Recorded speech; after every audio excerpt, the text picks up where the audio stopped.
ರಾಜಕೀಯವಾಗಿ ಇಲ್ಲಿ ಒಂದು 3 ವರ್ಷಗಳಿಂದ ಕೆಲಸ ಮಾಡ್ತಾ ಇದ್ದೀನಿ. ನಿರಂತರವಾಗಿ ನಾನು ಸಕ್ರಿಯವಾಗಿ ಕೆಲಸವನ್ನು ಮಾಡ್ಕೊಂತ ಬರ್ತಾ ಇದ್ದೀನಿ. ನನ್ನ ಊರಿನವರು ಮತ್ತು ನನಗೆ ಸಂಬಂಧಪಟ್ಟಂಥ ನನ್ನ ಹಿತೈಷಿಗಳು, ಹೆಣ್ಮಕ್ಳುಗಳು ಮತ್ತು ನಮ್ಮ ಮಹೇಶ್ ಟೀಮು ಯಾರಿದ್ದಾರೆ ನನ್ನ ಹಿತೈಷಿಗಳು ಎಲ್ಲರೂ ಕೂಡ ನನಗೆ ಏನು ಹೇಳಿದ್ರು, ನಿಮ್ಮದು ಮೇಡಮ್ 12ನೇ ತಾರೀಕು ನಿಮ್ಮದು ಬರ್ಡೇ ಇದೆ, ಸೊ ಹಾಗಾಗಿ ನಾವೆಲ್ಲ ಫ್ಲೆಕ್ಸು ಬ್ಯಾನರ್ಗಳನ್ನ ಹಾಕ್ತೀವಿ ಅಂತ ಹೇಳಿದ್ರು. ನಾನು ಅದಕ್ಕೆ ಹೇಳಿದೆ, ಇಲ್ಲಪ್ಪ ನಾವು ಆಡಂಬರದ ಹುಟ್ಟುಹಬ್ಬವನ್ನು ನಾನು ಯಾವ ವರ್ಷವೂ ಕೂಡ ಮಾಡ್ಕೊಂಡಿಲ್ಲ, ನೀವು ಅದೆಲ್ಲ ತೊಂದರೆ ತೊಗೊಬೇಡಿ, ದಯವಿಟ್ಟು ಬೇಡ ಅಂತ ಹೇಳಿದೆ. ಅವ್ರೇನೋ ಅಭಿಮಾನಕ್ಕೆ ಎಲ್ಲರೂ ಗುಂಪು ಸೇರಿಕೊಂಡು ಒಂದು ಫ್ಲೆಕ್ಸು ಬ್ಯಾನರ್ಗಳನ್ನು ಏನು ಮಾಡಿದರು, ಚನ್ನಪಟ್ಟಣ ತಾಲೂಕಿನ ನಗರಸಭೆ ವ್ಯಾಪ್ತಿಗೆ ಬರುವಂಥ ಎಲ್ಲ ಜಾಗಗಳಲ್ಲೂ ಕೂಡ ಹಾಕಿದ್ರು. ಅದಕ್ಕೆ ಇವರು ಏನು ಮಾಡಿದ್ದಾರೆ, ಮಹೇಶ್ ಅವರು ಮುಕ್ತವಾಗಿ ಮೇಯ್ನಾಗಿ ಇದ್ದಿದ್ದು ಮಹೇಶು ಎಲ್ಲರನ್ನೂ ಕಮ್ಯುನಿಕೇಷನ್ ತಗೊಂಡು ಎಲ್ಲರನ್ನೂ ಸೇರಿಸ್ಕೊಂಡು ಡಿಸೈನ್ ಮಾಡಿ ಫ್ಲೆಕ್ಸು ಬ್ಯಾನರ್ನ ಹಾಕೋದಕ್ಕೆ ವ್ಯವಸ್ಥಿತವಾಗಿ ನಿಂತಿದ್ದು ಮಹೇಶ್ ಅವರಿಗೆ ಹೇಳಿದ್ದಾರೆ, ವಾಸಿಲ್ ಅವರು ಅಧ್ಯಕ್ಷರು, ನೀವು 12ನೇ ತಾರೀಕು ಬರ್ಡೇಗೆ ಕಟ್ಕೋಬೇಕಂದ್ರೆ ಎಷ್ಟು ಕಟ್ಟಬೇಕು ಅಂತ ಕೇಳಿದಾರಂತೆ. ಕೇಳಿದಕ್ಕೆ ಒಂದು 150-200 ಕಟ್ಟಬೇಕು ಅಂದ್ಕೊಂಡಿದ್ದೀವಿ ಅಂತ ಹೇಳಿದ್ದಕ್ಕೆ, ಆಯಿತು ಒಂದು 10ಕ್ಕೆ ನೀನು ಬಿಲ್ ಕಟ್ಬಿಟ್ಟು ಒಂದು 10 ಬ್ಯಾನರ್ಗಳಿಗೆ ದುಡ್ಡು ಕಟ್ಬಿಟ್ಟು ನೀನು ಕಟ್ಕೊಳ್ರಿ, ನಾಳೆ ಬಂದು ಪರ್ಮಿಷನ್ ತೊಗೊಬಿಟ್ಟು, ಈಗ ಲೇಟ್ ಆಗಿದೆ, 11ನೇ ತಾರೀಕು ರಾತ್ರಿ ಫೋನ್ ಮಾಡಿದ್ದಾರೆ, ಲೇಟ್ ಆಗಿದೆ, ನಾಳೆ ಬಂದು ಪರ್ಮಿಷನ್ ತಗೋ. ಅದಕ್ಕೆ ನಾಳೆ ಬಂದು ಪರ್ಮಿಷನ್ ತೊಗೋತೀನಿ ಸರ್ ಅಂತ ಹೇಳಿ ಫೋನ್ ಇಟ್ಟಿದ್ದಾರೆ. ನಿನ್ನೆ ಹೋಗಿ ಅವ್ರು ಏನು ಹೇಳಿದ್ರು, 10 ಬ್ಯಾನರ್ಗಳಿಗೋ ಎಷ್ಟು ಹೇಳಿದ್ರು ಅವ್ರಿಗೆ ಗೊತ್ತಿಲ್ಲ, ಅಷ್ಟನ್ನ ದುಡ್ಡು ಕಟ್ಟಿ, ನಾವು ಅರ್ಜಿನೂ ಕೊಟ್ಟು ದುಡ್ಡು ಕಟ್ಟಿ ಪರ್ಮಿಷನ್ ತೊಗೊಂಡು ಬ್ಯಾನರ್ಗಳೆಲ್ಲ ಕಡೆ ಹಾಕಿದ್ರು ಕೂಡ ಒಂದು ಕಡೆ ಯಾರೋ ಮಧು, ನಾನು ನಗರಸಭೆಯಿಂದ ಫೋನ್ ಮಾಡ್ತೀನಿ ಅಂತ ನನಗೆ ಫೋನ್ ಮಾಡ್ತಾರೆ ವೈಯಕ್ತಿಕವಾಗಿ, ಒಂದು ಕಡೆ ವಾಸಿಲ್ ಅವ್ರು ಫೋನ್ ಮಾಡ್ತಾರೆ ನನಗೆ, ಏನಂತ, ಹೆಂಗೆ ನೀವು ಬ್ಯಾನರ್ಗಳು ಇವಾಗಲೇ ಕಿತ್ತಾಕ್ಸ್ತೀನಿ ನೋಡಿ, ಅದೇನು ಮಾಡ್ತೀರಾ ಮಾಡಿ ಅಂತ ಹವಾಜ.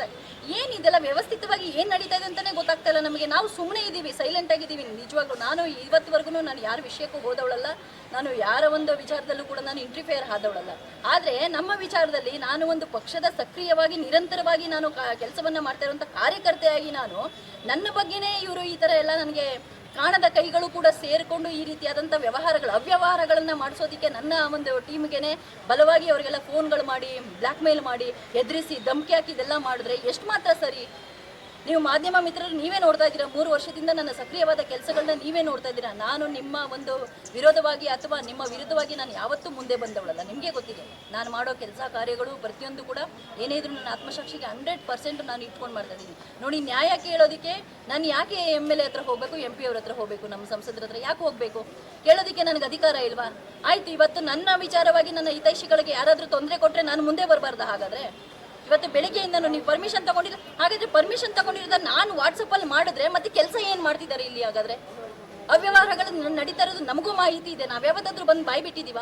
ಹೋದರೆ ಹೋಗಲಿ, ಇವಾಗ ವಾಟ್ಸಪ್ಪಲ್ಲಿ ಕಳಿಸ್ಕೊಡಿ, ನೀವು ಏನು ಪರ್ಮಿಷನ್ ತಗೊಂಡು ದುಡ್ಡು ಕಟ್ಟಿರೋ ರೆಸಿಪ್ಟ್ ವಾಟ್ಸಪ್ಪಲ್ಲಿ ಕಳಿಸ್ಕೊಡಿ ಅಂತ ನಮಗೆ ಕೇಳ್ತಾರಲ್ಲ. ಹಾಗಾದ್ರೆ ಇಲ್ಲಿ ಸಿಸ್ಟಮ್ಗಳಲ್ಲಿ ಎಂಟ್ರಿ ಆಗಿಲ್ವಾ? ಹಾಗಾದರೆ ತಗೊಳಕ್ಕೆ ಹುಡುಕಿ ಕೂತ್ಕೊಂಡು ತಗೊಳಕ್ಕೂ ಇವ್ರಿಗೆ ಹಂಗಾದ್ರೆ ಪೇಷನ್ಸ್ ಇಲ್ವಾ? ಹಾಗಾದರೆ ಎಷ್ಟು ಮಾತ್ರ ಸರಿ ಇದು ಅಂತ ನನಗಂತೂ ಭಾವಿಸ್ತಾ ಇಲ್ಲ. ಯಾಕೆಂದರೆ ನಾನು ಎಲ್ಲೂ ಹೋಗಿ ನಾನು ಯಾರ ಹತ್ರ ಹೇಳ್ಕೋಬೇಕಂತ ನನಗೆ ನಿಜವಾಗ್ಲೂ ಗೊತ್ತಾಗ್ತಾ ಇಲ್ಲ.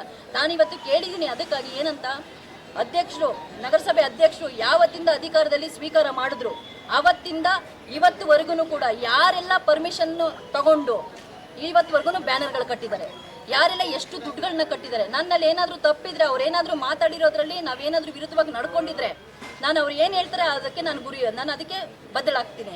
ಇವತ್ತುವರೆಗೂ ಯಾರು ಬ್ಯಾನರ್ಗಳನ್ನ ಕಟ್ಟಿ ದುಡ್ಡು ಕಟ್ಟಿ ಪರ್ಮಿಷನ್ ತಗೊಂಡು ಅದ್ರ ಮಾಹಿತಿ ನನಗೆ ನಿಜವಾಗ್ಲೂ ಬೇಕು. ನನ್ನ ನಗರಸಭೆಯವರಿಗೆ ಅಧ್ಯಕ್ಷರಿಗೆ ನಾನು ಅರ್ಜಿಯನ್ನು ಕೊಟ್ಟಿದ್ದೀನಿ ಬೇಕು, ಇಷ್ಟೇ ಮಾಹಿತಿ. ಈಗ ಹುಡುಗರುಗಳಿಗೆಲ್ಲ ಫೋನ್ ಮಾಡಿ, ಯಾರ್ಯಾರಿಗೋ ಫೋನ್ ಮಾಡಿ ಮಾತಾಡಿದ್ರೆ ಅನಾವಶ್ಯಕವಾಗಿ ಇಲ್ಲದ ಸಲ್ಲದ ಆರೋಪಗಳಿಗೆ ನಾನಂತೂ ತಲೆಬಾಗೋದಿಲ್ಲ.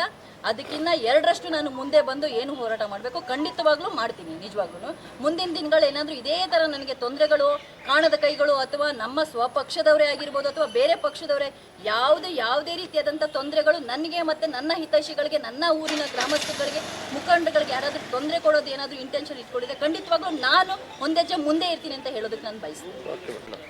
ಆಮೇಲೆ ಏನೋ ರೆಸೊಲ್ಯೂಷನ್ ಪಾಸ್ ಮಾಡಿದ್ದೀವಿ ನಾವು, ಯಾರು ಪ್ರಿಂಟರ್ಸ್ಗಳಿದ್ದಾರೆ ಅವರಿಗೆ ಮತ್ತು ಪ್ರಿಂಟ್ ಮಾಡಿ ಬ್ಯಾನರ್ಗಳನ್ನು ಯಾರು ಕಟ್ತಾರೆ ಅವರು ಕೂಡ ಬಂದು ಇಲ್ಲಿ ಪರ್ಮಿಷನ್ ತಗೋಬೇಕು. ನಾನು ಇಷ್ಟು ಪ್ರಿಂಟ್ ಮಾಡ್ತಾ ಇದ್ದೀನಿ, ಇಷ್ಟು ಫ್ಲೆಕ್ಸ್ಗಳನ್ನ ಪ್ರಿಂಟ್ ಮಾಡ್ತಾ ಇದ್ದೀನಿ ಅಂತ ಹೇಳಿ ಅವರು ಬಂದು ಪರ್ಮಿಷನ್ ತಗೋಬೇಕಂತೆ. ನಾವು ರೆಸೊಲ್ಯೂಷನ್ ಪಾಸ್ ಮಾಡಿಬಿಟ್ಟಿದ್ದೀವಿ, ಪಕ್ಷಾತೀತವಾಗಿ ಪಾಸ್ ಮಾಡಿಬಿಟ್ಟಿದ್ದೀವಿ ಅಂತ ನಗರಸಭೆ ಅಧ್ಯಕ್ಷರು ಹೇಳ್ತಾ ಇದ್ದಾರೆ. ನನಗೆ ಅದ್ರ ಬಗ್ಗೆ ಮಾಹಿತಿ ಇಲ್ಲ. ಆ ರೆಸೊಲ್ಯೂಷನ್ ಪಾಸ್ ಮಾಡಿರೋದು ಮಾಹಿತಿ ಕೂಡ ನನಗೆ ನಿಜವಾಗ್ಲೂ ಬೇಕು. ನನಗೆ ಕೇಳೋಕ್ಕೆ ನಾನು ಬಯಸ್ತೀನಿ ಅದನ್ನು ಮಾಹಿತಿ. ಯಾಕೆಂತಂದರೆ ಪ್ರಿಂಟರ್ಸ್ಗಳಿಗೆ ಬಂದು ನಾನು ಇಷ್ಟು 200 ಬ್ಯಾನರ್ ಹೊಡಿತಾ ಇದ್ದೀನಿ, ಅಂತ ಹೇಳ್ಬಿಟ್ಟು ಅವರು ಬಂದು ಮಾಹಿತಿ ತಗೋಬೇಕಂತೆ. ಕಟ್ತಾ ಇರೋರು ಕೂಡ ನಾವು 200 ಬ್ಯಾನರ್ ಕಟ್ತಾ ಇದೀವಿ ಅಂತ ಏನೋ ಬಂದು ಮಾಹಿತಿ ತಗೋದಕ್ಕೆ ರೆಸಲ್ಯೂಷನ್ ಪಾಸ್ ಮಾಡಿ ಏನೋ ಪೇಪರ್ ನೋಟಿಫಿಕೇಶನ್ ಕೊಟ್ಟಿದ್ದೀನಿ ಅಂತ ಹೇಳ್ತಾರೆ.